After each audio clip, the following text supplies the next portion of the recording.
दोस्तों, कुछ दिनों पहले नोएडा में वर्ल्ड स्टार्टअप कन्वेंशन को शेड्यूल किया गया था। कहा गया था कि ये दुनिया का सबसे बड़ा स्टार्टअप फंडिंग फेस्टिवल होगा। 24 मार्च से 26 मार्च तक 3 दिन ये इवेंट चलने वाला था। टेस्ला के सीईओ इलॉन मस्क, गूगल के सीईओ सुंदर पिचाई, गौतम अडानी, सॉफ्टबैंक के सीईओ मसायोशी सोन, दुबई के क्राउन प्रिंस शेख हमदान और यूनियन मिनिस्टर नितिन गडकरी भी इस इवेंट में मौजूद होने वाले थे।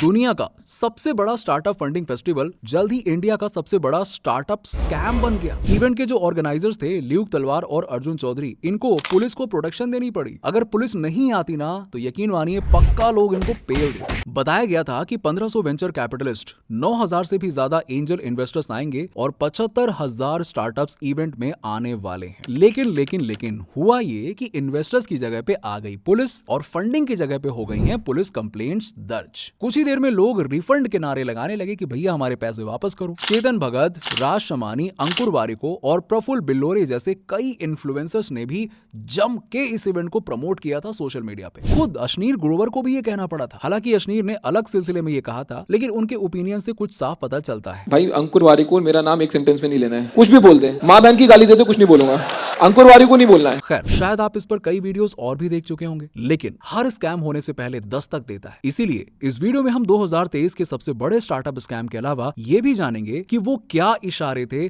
जो लोगों ने अनदेखा कर दिया और फंस गए इस सबसे बड़े स्टार्टअप स्कैम के फंडिंग के चक्कर में, ताकि आगे आप और हम जैसे आम लोग भविष्य में इन स्कैम से बच पाएं। यही हमारे लिए सबसे ज्यादा जरूरी है। तो वीडियो को आप पूरा एंड तक देखना बिल्कुल मत भूलिएगा। तो हमेशा की तरह स्टार्टअप एनालिस्ट पर आपका स्वागत है, जहां हम बिजनेस, स्टार्टअप्स और एंटरप्रेन्योरशिप से जुड़े वीडियोस बनाते हैं। दोस्तों, इस इवेंट का लॉन्च असल में बहुत ही बढ़िया तरीके से हुआ था, क्योंकि शार्क टैंक इंडिया देखकर कई लोग एंटरप्रेन्योर बनने निकले थे। इनफैक्ट शार्क टैंक के सीजन 2 में जितने भी इन्वेस्टमेंट्स हो रहे थे, आप विश्वास नहीं करेंगे कि इंडिया में भी उतने इन्वेस्टमेंट्स नहीं हो रहे हैं फंडिंग विंटर्स के चलते। इसलिए लोग देखेंगे मुझे लगता है, क्योंकि मार्केट में तो कोई पैसा डाल ही नहीं रहा है अभी, सबको डर लग रहा है। तो यहाँ पे वो जो element of hope is very high. तो इस पॉइंट इज सिर्फ पूरे देश में सिर्फ 6 बेवकूफ बचे।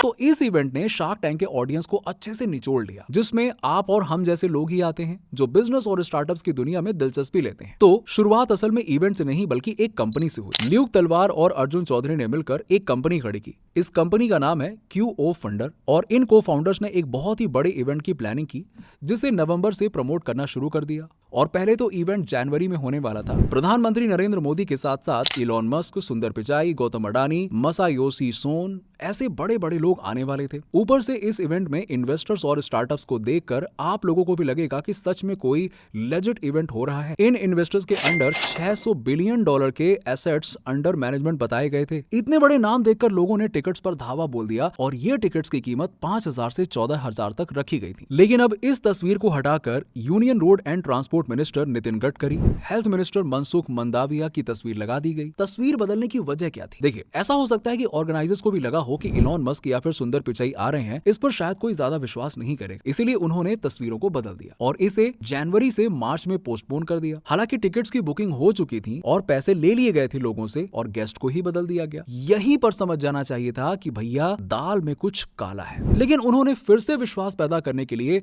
Union road and transport minister Nitin Gadkari के साथ फोटो खींची। अब जब सेंट्रल सरकार के साथ में उठना बैठना हो रहा है तो लोगों को मानना ही पड़ेगा ना। अब लोगों का भरोसा तो सरकार पे है ना, और सरकार के साथ जो खड़ा है उस पे तो भरोसा होगा ही होगा। इन्होंने स्पॉन्सर्स की भी लिस्ट बनाई और ब्रांड्स को इवेंट को स्पॉन्सर करने के लिए बुला लिया। अब लोग खींचे चले आए तो कंपनीज ने भी सोचा कि ब्रांड्स ने स्पॉन्सर किया है तो जाना ही चाहिए। नासिक, चेन्नई, दार्जिलिंग और सूरत जैसे शहरों से एंटरप्रेन्योर्स, सोलो फंडर्स और स्टूडेंट्स ने इस इवेंट के लिए न जाने कहां से पैसे जुटाकर टिकट्स बुक कर रखे थे। और जब 24 मार्च को वो यहाँ पे आए, अंदर जाते ही उनको अंदाजा लग गया कि दाल में कुछ काला नहीं, पूरी की पूरी दाल ही काली है। कोई इन्वेस्टर्स नहीं, कोई फॉर्मेट नहीं, ना कोई एक्सप्लेनेशंस और ना ही कोई चीफ गेस्ट। लोगों ने पास के नॉलेज पार्क में कंप्लेंट लिखवा दी और पुलिस वहां धमक पड़ी। स्पॉन्सर्स का हाल तो उससे भी बदतर था। बेंगलुरु बेस्ड D2C स्टार्टअप बैम्ब्रू ने 50 लाख से 55 लाख खर्च किए थे पूरे इवेंट के लिए। बैम्ब्रू के फाउंडर और CEO वैभव अनंत ने 10 लाख स्पेस बुक करने में खर्च किए, क्योंकि वो सस्टेनेबल पैकेजिंग कंपनी तो, और 25 लाख रुपए स्टॉल बनाने में लगा दिए। ना ट्रैवल खर्चा,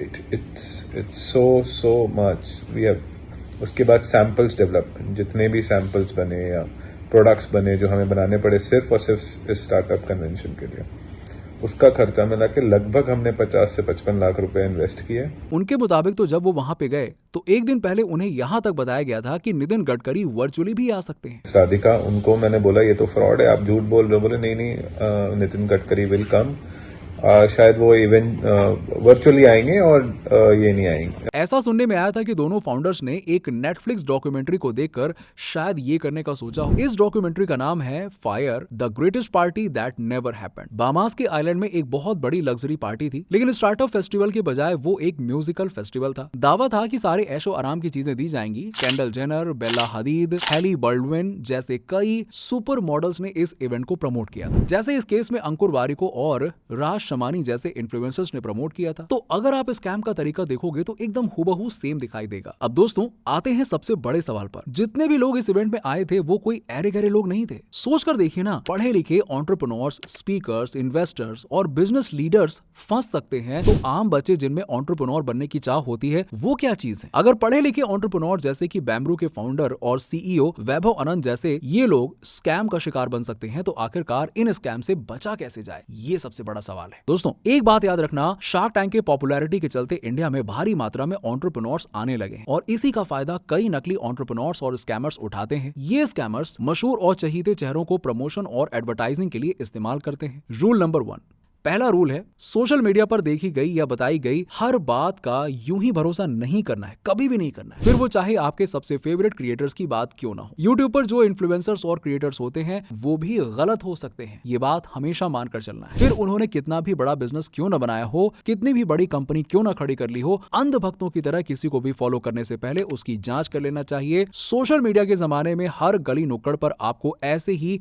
सो कॉल्ड इन्फ्लुएंसर्स मिल जाएंगे। राज शमानी फिंगरिंग आउट पॉडकास्ट के होस्ट हैं। अंकुर वारिको खुद एक स्टार्टअप नियर बाय के फाउंडर रह चुके हैं और इसी क्रेडिबिलिटी का इस्तेमाल ये इवेंट्स करते हैं कुछ पैसे देकर। और इनको क्या है, इन्होंने पैसे लिए और अपना काम कर दिया। इसके बाद तो सब मामला फैल गया। जब कोई ब्रांड इन्फ्लुएंसर्स और कंटेंट क्रिएटर्स को अप्रोच करते हैं तो कंटेंट क्रिएटर्स खुद बैठकर ब्रांड से बात नहीं करता है, उनके मैनेजर्स की टीम होती है। मोस्टली वो कंटेंट क्रिएटर्स कंपनी या ब्रांड पर कोई बैकग्राउंड चेक्स भी नहीं करते हैं कि कंपनी क्या काम करती है, कितने सालों से लगे हुए हैं, रिव्यूज वगैरह क्या क्या है, ऐसा कुछ भी नहीं करते हैं। उनके पास तो प्रोजेक्ट आया, उन्होंने प्रोजेक्ट कंप्लीट किया, बात खत्म। एग्जांपल के लिए आप चेतन भगत का ये रील देख लो ना, जिसमें पता चलता है कि वो ब्रांड के द्वारा दी गई लाइंस पढ़ रहे हैं बस।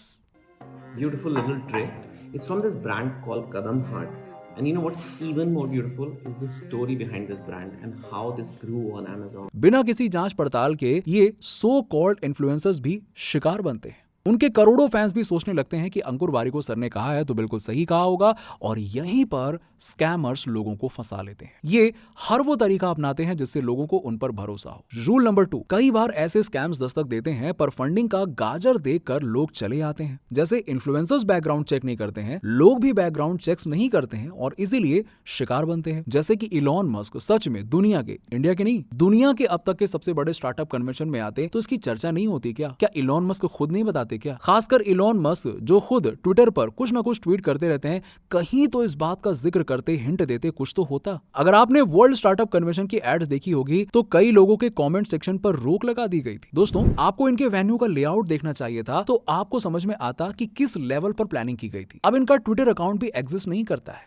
ना ही इनका वेन्यू पेज एग्जिस्ट करता है, क्योंकि सब हटाने का काम चल रहा है। नहीं तो एंट्री और एग्जिट पॉइंट से लेकर हॉल और बूथ नंबर्स तक अलग अलग स्टार्टअप्स को एग्जिबिट का लेआउट सब कुछ इनका वेबसाइट पर दिखाया गया था। सारे इन्फ्लुएंसर्स अब इससे करीबी नहीं रखना चाहते हैं। अंकुर वारिको ने एंटरप्रेन्योर इंडिया को अपना रिस्पॉन्स भेजा, जिसमें उन्होंने कहा कि वो इवेंट के ऑर्गेनाइजिंग में बिल्कुल शामिल नहीं है और कोलैब के वक्त उन्होंने कहा था कि इंस्टाग्राम रील का इस्तेमाल इवेंट प्रमोट करने में नहीं किया जाएगा, लेकिन ऑर्गेनाइजर्स ने उनकी इच्छा के खिलाफ फिर भी कर दिया। उन्होंने एड्स को टेक डाउन करने को कहा, लेकिन उन्हें जवाब मिला कि अब वो एड्स ऑर्गेनाइजर्स की प्रॉपर्टी पर है। और अंकुर ने जनवरी में ही इवेंट से दूरी रखी और मौजूद होने को भी मना कर दिया था। शायद अगली बार कंटेंट क्रिएटर्स के टीम भी ठीक से जांच कर पाए। अब जिन लोगों ने टिकट्स बुक किए थे, अब उनको रिफंड मिलेगा या नहीं मिलेगा ये कोई नहीं जानता। बस दुआ कर सकते हैं कि भगवान मिल जाए, क्योंकि नौजवान एंटरप्रेन्योर्स और स्टूडेंट्स जो शायद में कुछ सीखना चाहते थे वो अब जिंदगी में स्टार्टअप कन्वेंशन का नाम सुनकर ही डर जाएंगे और ऐसे किसी भी छोटे मोटे इवेंट में भी जाने से डरेंगे। तो वाकई में ये उनके लिए बहुत बड़ा सेटबैक होगा। दोस्तों आज के लिए इतना ही।